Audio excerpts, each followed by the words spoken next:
Have you ever tried to revisit a timeline you've already left?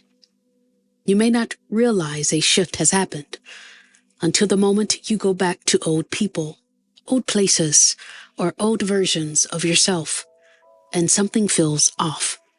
Something feels foreign. Something doesn't fit anymore. Here's why. When you revisit an old timeline, the energy hits first. Rooms feel different. Spaces look distorted. Some feel too small. Some too big. Some strangely unfamiliar even though you've been there 100 times. You notice details you never saw before.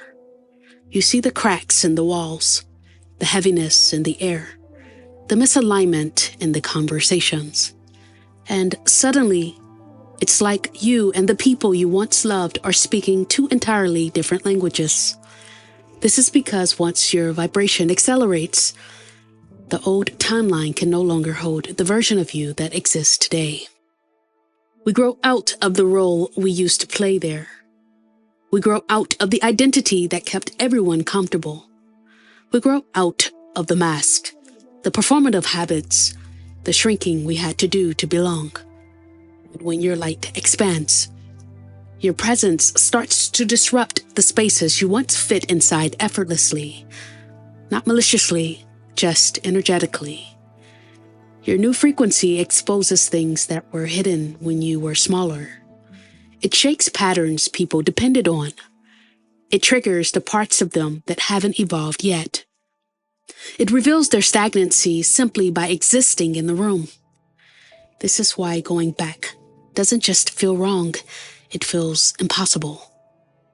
Your body won't shrink again. Your nervous system won't compress again. Your spirit won't re-enter a dimension it has evolved beyond.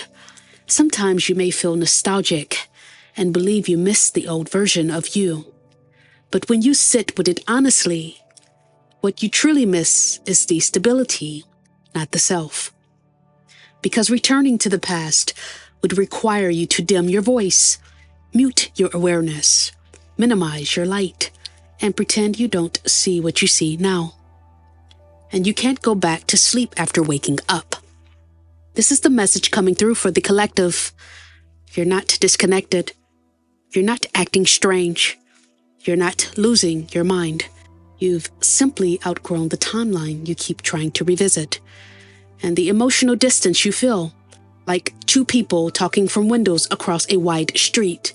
That distance is the vibrational gap between your old self and your evolved self. You don't need to cross it. You're not meant to, because the timeline you belong to now is ahead of you, not behind you.